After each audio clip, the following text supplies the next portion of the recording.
శ్రీమద్ రామాయణం అయోధ్యాకాండ ఇప్పటి వరకు 54 సర్గలు చదువుకున్నాం. 55వ సర్గ నుంచి ప్రారంభం చేద్దాం. ఆ రాత్రి అడవిలో గడిపిన తరువాత రామలక్ష్మణుడు సీత మరునాడు అక్కడి నుండి బయలుదేరి చిత్రకూట పర్వతానికి పోవడానికి సిద్ధమయ్యారు. భరద్వాజుని వద్దకు పోయి ఆయనకు నమస్కారం చేశారు. భరద్వాజుడు సీత రామ లక్ష్మణులకు మంగళాచరణం చేసి వీడ్కోలు పలికాడు. వారితో పాటు కొంత దూరం వెళ్ళి అక్కడ నిలబడి రామునితో భరద్వాజుడు ఇలా అన్నాడు: ఓ రామ, మీరు గంగా యమున సంగమ స్థానము చేరిన తరువాత యమునా నది ఒడ్డుని పడమటి వైపుగా వెళ్ళండి. అక్కడ మీరు ఒక తెప్పను కట్టుకొని యమునను దాటండి. మీరు యమునను దాటిన తరువాత మీకు ఒక పెద్ద మర్రి చెట్టు కనపడుతుంది. ఆ చెట్టు పేరు శ్యామము. అక్కడ ఎంతోమంది సిద్ధులు తపస్సు చేసుకుంటూ ఉంటారు. సీత ఆ చెట్టుకు నమస్కారం చేసి ఏ కోరికలు కోరుకుంటే అవి తీరుతాయి. మీరు ఆ చెట్టు కింద ఆగి కొంచెంసేపు విశ్రాంతి తీసుకొనవచ్చు. లేని ఎడల మీరు ప్రయాణం కొనసాగించవచ్చు. అలా ఒక కురసెడు దూరం వెళ్ళగానే మోదుగు చెట్లతోనూ రేగు చెట్లతోనూ వెదురు పొదలతోనూ నిండి ఉన్న ఒక అరణ్యం కనిపిస్తుంది. అది కూడా యమునా నది ఒడ్డునే ఉంటుంది. అదే చిత్రకూటానికి పోయే దారి. నేను ఆ మార్గంలో ఎన్నోసార్లు ప్రయాణం చేశాను. అది ఎంతో సురక్షితమైన మార్గం, ఏ ప్రమాదము ఉండదు అని అన్నాడు భరద్వాజుడు. ఆ మాటలు విన్న రాముడు భరద్వాజునికి నమస్కరించి, మీరు చేసిన సాయానికి కృతజ్ఞతలు. ఇక మీరు ఆశ్రమానికి వెళ్ళండి. మాకు ముందుకు వెళ్ళడానికి అనుజ్ఞ ఇవ్వండి అని ప్రార్థించాడు. ఆ మాటలు విన్న భరద్వాజుడు వారిని ఆశీర్వదించి వెనుకకు వెళ్ళిపోయాడు. రామలక్ష్మణులు సీత ముందుకు సాగారు. వారు యమునా నదిని సమీపించారు. రాముడు లక్ష్మణుడు అక్కడక్కడ వెతికి కొన్ని కర్రలను తీసుకొని వచ్చారు. వాటిని తీగలతో కట్టి ఒక తెప్పను తయారు చేశారు. దాని మీద ఆకులతో మెత్తగా ఆసనములను ఏర్పాటు చేసుకున్నారు. ముందు సీతను తెప్పలోకి ఎక్కించారు. తరువాత సీత వెంట దశరథుడు పంపిన వస్త్రములను ఆభరణములను రామలక్ష్మణులు తమ వెంట తెచ్చుకున్న ఆయుధములను తెప్పలో పెట్టారు. తరువాత రామలక్ష్మణులు ఎక్కారు. అందరూ ఆ తెప్పలు యమునను దాటుతున్నారు. తెప్ప యమునా నది మధ్యకు రాగానే సీత యమునకు నమస్కరించింది. అమ్మా, యమునా నదీమ తల్లి, మమ్మల్ని చల్లగా కాపాడు. మా అరణ్యవాసము నిర్విఘ్నంగా జరిగేటట్టు చూడు. మేము సురక్షితంగా అయోధ్యకు తిరిగి వస్తే నీకు 1000 గోవులను 100 ఘటముల మద్యాన్ని సమర్పించుకుంటాను అని మొక్కుకుంది సీత. తరువాత అందరూ యమునా నది దక్షిణ తీరం చేరుకున్నారు. అందరూ తెప్పను దిగారు. భరద్వాజుడు చెప్పిన శ్యామ అనే వటవృక్షాన్ని సమీపించారు. సీత ఆ వటవృక్షానికి నమస్కరించింది. తమను చల్లగా చూడమని ప్రార్థించింది. తరువాత వారు ముందుకు సాగారు. ముందు లక్ష్మణుడు నడుస్తున్నాడు. మధ్యలో సీత, వెనక రాముడు నడుస్తున్నారు. ఆ వనములోని అందాలు చూస్తూ నడుస్తున్నారు. సీత తాను అంతకు ముందు చూడని వృక్షముల గురించి, మొక్కలు లతల గురించి రాముని అడిగి తెలుసుకుంటూ ఉంది. లక్ష్మణుడు వెళ్లి ఆయా చెట్ల యొక్క ఆకులను పూలను తీసుకొని వచ్చి సీతకిచ్చాడు. ఆ ప్రకారంగా వారు ఒక క్రోశెడు దూరం నడిచారు. అక్కడ రామలక్ష్మణులు తినడానికి యోగ్యమైన జంతువులను చంపి తీసుకొని వచ్చారు. వాటిని తిని ఆకలి తీర్చుకున్నారు. అంతలో చీకటి పడింది. వారు ఒక సమతల ప్రదేశంలో ఆ రాత్రికి ఉండడానికి వసతి ఏర్పాటు చేసుకున్నారు. మరునాడు ఉదయం రాముడు ముందుగా మేల్కొన్నాడు. లక్ష్మణుని నిద్రలేపాడు. లక్ష్మణ, మనం బయలుదేరే వేళ అయిందయ్యా, తొందరగా నిద్రలే అని నిద్రలేపాడు. తరువాత సీత కూడా నిద్రలేచింది. అందరూ యమునలో స్నానం చేశారు. ప్రాతః సంధ్యా కార్యక్రమాలు నిర్వర్తించి చిత్రకూటానికి ప్రయాణమయ్యారు. రాముడు సీతకు దారిలో కనపడ వృక్షాల గురించి, పుష్పాల గురించి వివరిస్తున్నాడు. చిత్రకూట పర్వతం మీద ఏనుగులు గుంపులు గుంపులుగా తిరుగుతున్నాయి. వాటిని సీతకు చూపించాడు రాముడు. అలా నడుచుకుంటూ వారు ముగ్గురు చిత్రకూట పర్వతాన్ని చేరుకున్నారు. అక్కడ కాసేపు ఆగాడు రాముడు. లక్ష్మణ, ఇక్కడ మనం ప్రశాంతంగా వనవాసం చేయవచ్చు. మనకు కావలసిన ఫలాలు, కాయలు, దుంపలు, ఆహారానికి పనికొచ్చే జంతువులు, స్వచ్ఛమైన నీరు పుష్కలంగా ఉన్నాయి. ఈ పర్వతం మీద చాలామంది ఋషులు తపస్సు చేసుకుంటూ ఉన్నారు అని అన్నాడు రాముడు. వారు అలా మాట్లాడుకుంటూ వాల్మీకి ఆశ్రమానికి చేరుకున్నారు. వాల్మీకి వారిని సాదరంగా ఆహ్వానించాడు. కుశల ప్రశ్నలు వేశాడు. తన గురించి, తన యొక్క వనవాసం గురించి వాల్మీకి మహర్షికి వివరంగా తెలిపాడు రాముడు. తరువాత రాముడు లక్ష్మణుడు చూచి ఇలా అన్నాడు, లక్ష్మణ, మనం ఇక్కడనే ఒక కుటీరం నిర్మించుకొని నివసిస్తాం. కాబట్టి వెంటనే బలమైన కర్రలు తీసుకుని వచ్చి కుటీరాన్ని నిర్మించు అని అన్నాడు. లక్ష్మణుడు రాముడు చెప్పిన మేరకు ఒక కుటీరం నిర్మించాడు. ఆ పర్ణశాలను చూచి ఎంతో సంతోషించాడు రాముడు. లక్ష్మణ, మనకు ఈ పర్ణశాలలో చాలా కాలం నివసింపబోతున్నాం కదా, కాబట్టి వాస్తుదేవతలను పూజించాలి, వారిని శాంతింపచేయాలి. ముందుగా మనం లేడి మాంసంతో వాస్తు పూజ చేద్దాం. కాబట్టి ఒక లేడిని చంపి దాని మాంసం తీసుకునిరా. శాస్త్ర ప్రకారము చేయవలసిన కర్మ కనుక లేడిని చంపిన పాపం మనకంటదు అని అన్నాడు రాముడు. వెంటనే లక్ష్మణుడు అడవికి పోయి ఒక లేడిని వేటాడి తీసుకొని వచ్చాడు. దానిని మాంసాన్ని అగ్ని మీద ఉడికించారు. గృహ పూజకు సిద్ధం చేశాడు. రామ, లేడి మాంసం ఉడికించాను, పూజకు అన్ని సిద్ధం చేశాను, ఇక పూజకు ఉపక్రమించండి అని అన్నాడు లక్ష్మణుడు.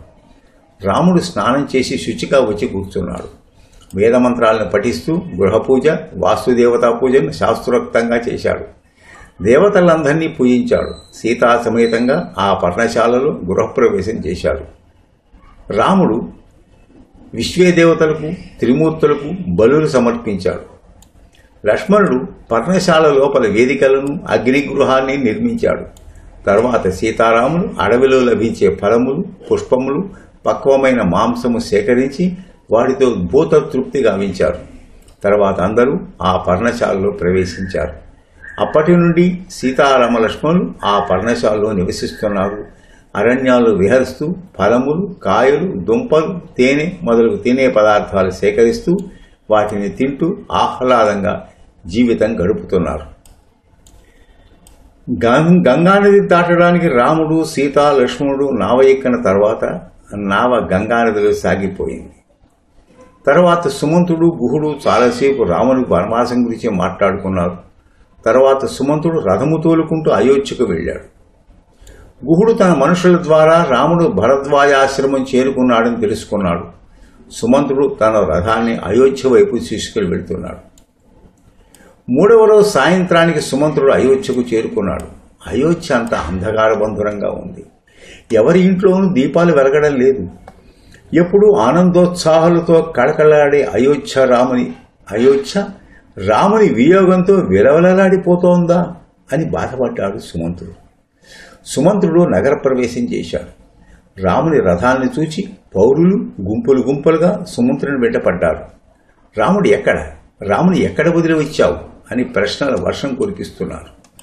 సుమంతుడు రథం ఆపి వారితో ఇలా అన్నాడు, నేను రాముని గంగానదిని దాటించి వచ్చాను, రాముని వద్దనడి ఆజ్ఞ తీసుకొని వచ్చాను అని బాధతో చెప్పాడు సుమంతుడు.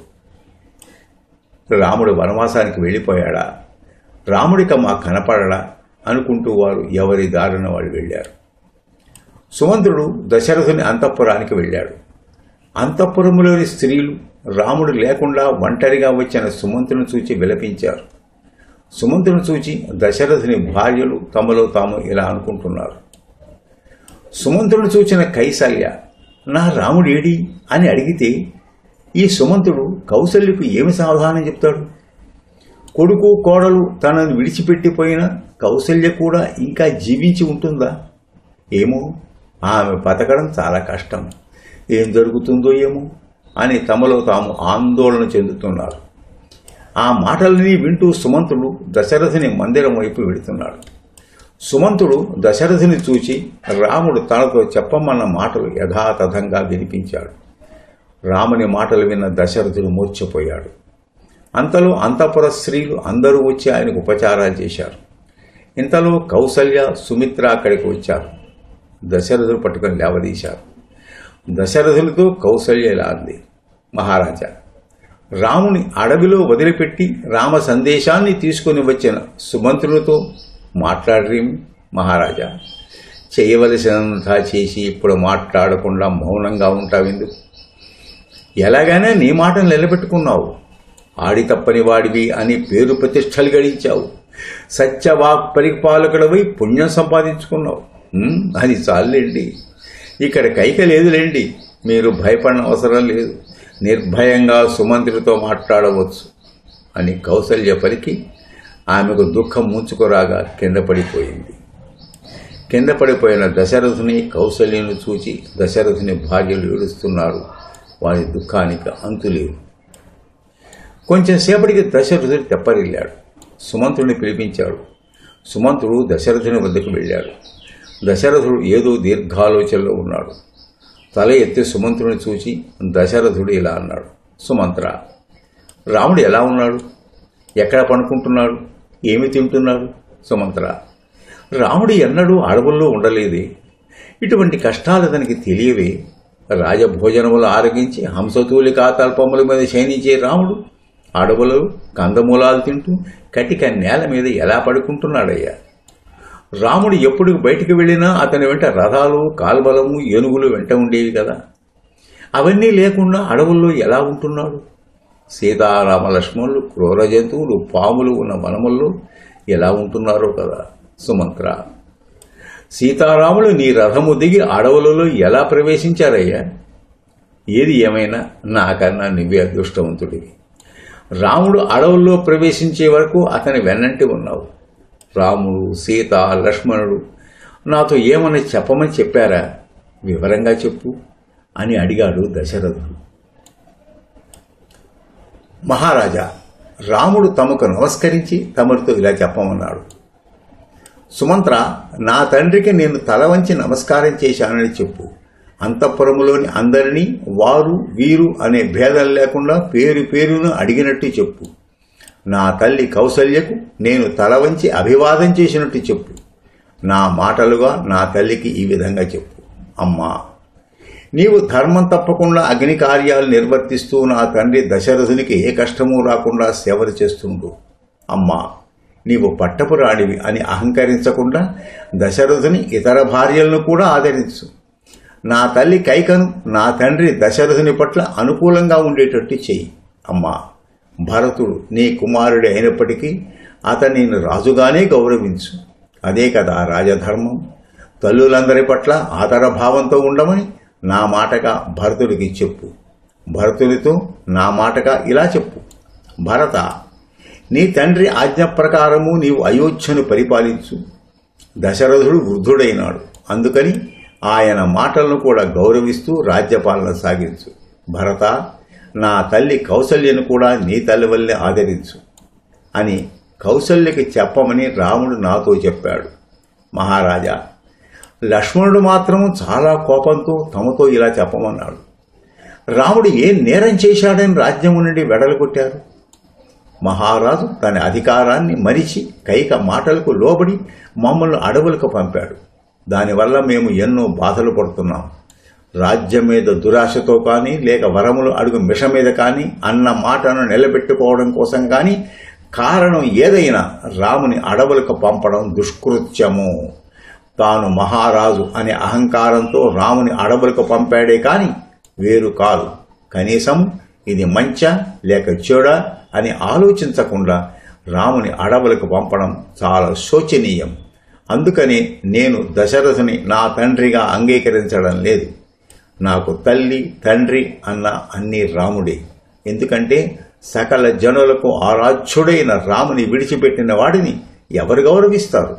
అయోధ్య ప్రజల అభీష్టానికి విరుద్ధంగా రాముని అడవులకు పంపి వారి ఆగ్రహానికి గురి అయిన దశరథుడు మహారాజుగా ఉండడానికి యంత్రమాత్రము అర్హుడు కాదు అని లక్ష్మణుడు అన్నాడు.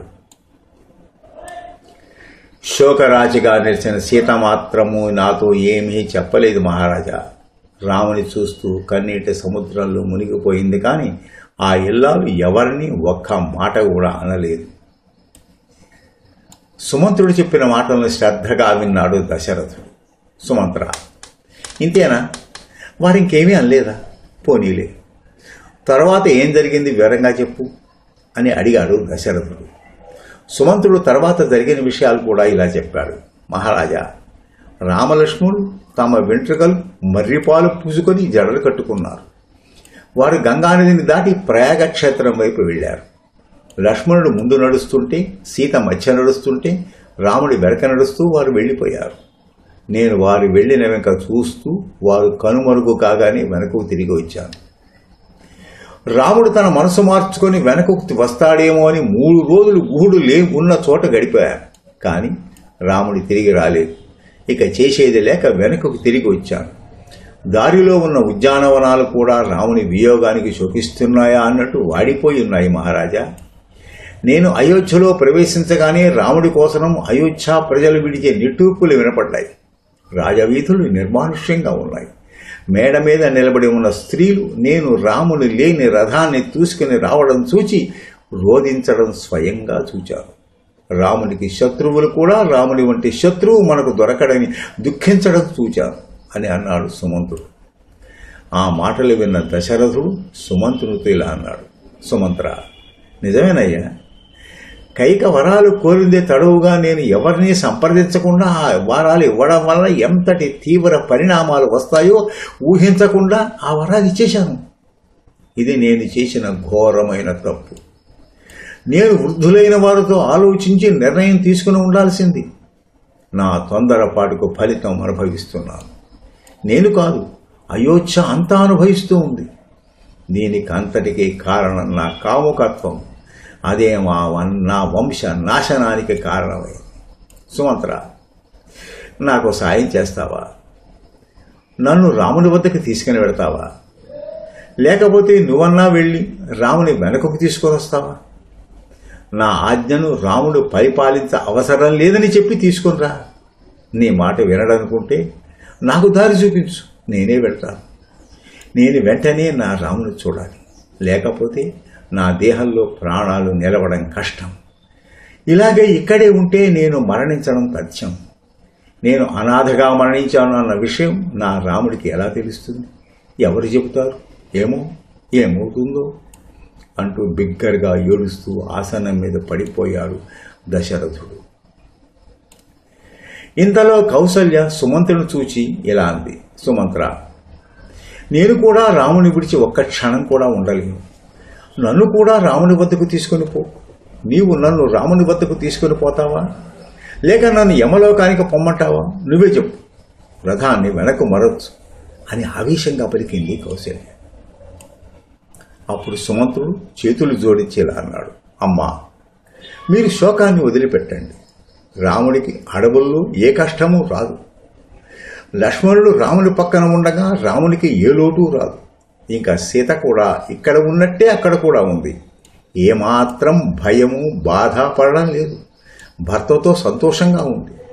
ఇక్కడ ఉద్యానవనాల్లో ఎలా విహరిస్తూ ఉందో అడవుల్లో కూడా అలాగే విహరిస్తూ ఉంది. సీత తనకు ఇచ్చిన ఆభరణాలు ధరించి ఎంతో ఉల్లాసంగా ఉద్యానవనాల్లో తిరుగుతున్నట్టు అడవుల్లో విహరిస్తూ ఉంది. ఆమెలో ఆత్మవిశ్వాసం కనపడుతూ ఉంది. ఏమాత్రము దుఃఖము కనపడలేదు. సీత హృదయం ఎల్లప్పుడూ రాముని యందే లగ్నమై ఉంది. రాముడు ఎక్కడ ఉంటే అదే ఆమెకు అయోధ్య. రాముడు లేని అయోధ్య సీతకు అడవులతో సమానం. కాబట్టి మనము రామ లక్ష్మణుల గురించి కానీ సీత గురించి కానీ శోకించ అవసరం లేదు. ఇక సీత కైకని గురించి ఏమేమో అన్నది కానీ అవన్నీ నాకు గుర్తులేవమ్మా. కానీ సీతారామలక్ష్మణుడు మాత్రం ఎంతో ఉల్లాసంగా ఉన్నారు అని మాత్రం చెప్పగలను అని సుమంత్రుడు పరిపరి విధాలుగా ఓదారుస్తున్న కౌసల్య తన దుఃఖాన్ని మానలేదు. రామ రామ అంటూ పలవరిస్తూనే ఉంది.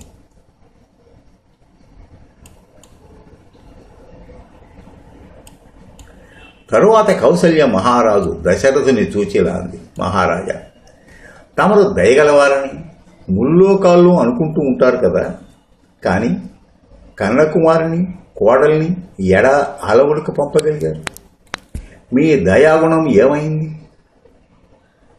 అది సరే, ఏ పాపము ఎరుగని సీతను కూడా అడవులు పంపారు కదా, ఆమె అడవుల్లో ఎలా తిరగగలదు? ఆ కందమూలాలు ఎలా తినగలదు అని ఎన్నడైనా ఆలోచించారా? పొద్దుటే మంగళవాద్యాలను వినడానికి అలవాటు పడ్డ సీత క్రూర మృగముల అరుపులు ఎలా వినగలదు అని ఎనడైనా ఆలోచించారా? తమరి కన్నకుమారుడు అడవుల్లో ఎటువంటి బాధలు పడుతున్నాడో మీకు తెలుసా? రాముని చూడకుండా ఉండడానికి మీది హృదయమా లేక పాషాణమా? మహారాజా, రాముడు 14 సంవత్సరాలు వనవాసం ముగించుకొని తిరిగి అయోధ్యకు వచ్చినాడు భరతుడు తిరిగి రాజ్యాన్ని రాముడికి ఇస్తాడంటారా? ఒకవేళ భరతుడు ఇచ్చినా రాముడు తిరిగి రాజ్యాన్ని స్వీకరిస్తాడా? ఏమో, నాకు మాత్రం ఊహకు కూడా అందడం లేదు. ఎందుకంటే మరొక మృగము తిన్న ఆహారాన్ని పెద్ద పులి తినదు. అలాగే భరతుడికి ఇచ్చివ్వబడే రాజ్యాన్ని రాముడు తిరిగి స్వీకరించడు. రాముడు ఆత్మాభిమానం కలవాడు కదా, యుద్ధం చేసి అన్నా రాజ్యం తీసుకుంటాడు, కానీ భరతుని దయా ధర్మ భిక్ష కింద తీసుకోడు. రాముడికి జరిగిన అవమానానికి ఆ రోజే రాముడు తమరిని నరికివేసి ఉండేవాడు, కానీ తండ్రి అనే గౌరవంతో విడిచిపెట్టాడు అని నేను అనుకుంటున్నాను. లేకపోతే రాముని పరాక్రమానికి ముల్లోకాలు తిరుగులేదు కదా. తన తోక తక్కిన వాడిని వ్యాఘ్రం ఎలా క్షమించదో అలాగే తనకు అపకారం చేసిన వాడిని కూడా రాముడు క్షమించడు. అటువంటి రాముని పరాక్రమాన్ని, వీరత్వాన్ని మీరు నాశనం చేశారు, దేశం నుండి వెళ్ళగొట్టారు. ఇది ధర్మాత్ముల చేతకిన పనేనా? ధర్మశాస్త్ర ప్రకారము స్త్రీకి మొదటి రక్షకుడు భర్త, రెండవ రక్షకుడు కుమారుడు, మూడవ రక్షకుడు జ్ఞాతి. నాకు భర్తగా నువ్వు ఉండి లేనట్టే. నాకు నా కుమారుని దూరం చేశావు, నన్ను గతిలేని దాన్ని చేశావు, అధోగతి పాలు చేశావు. నన్నే కాదు, ఈ దేశాన్నే నాశనం చేశావు, దిక్కు లేకుండా చేశావు. నువ్వు చేసిన పనుల వల్ల నీ భార్య కైక, నీ కుమారుడు భర్తుడు మాత్రమే ఆనందిస్తున్నారు. తక్కిన వాళ్ళు దుఃఖంలో మునిగి తేలుతున్నారు. కేవలం ఇద్దరి సుఖం కోసం ఇంతమందిని శోభ పెట్టాలని ధర్మమా అని కౌసల్య దశరథుని అనరాని మాటలు అంటుంటే దశరథుడు కిమ్మనకుండా అన్నీ భరిస్తున్నాడు. తాను చేసిన తప్పుకు ఇదే సరైన శిక్ష అని అనుకుంటూ అన్నిటినీ భరిస్తున్నాడు. మిగిలిన విషయాలు తరువాయి భాగంలో తెలుసుకుందాం. స్వస్తి.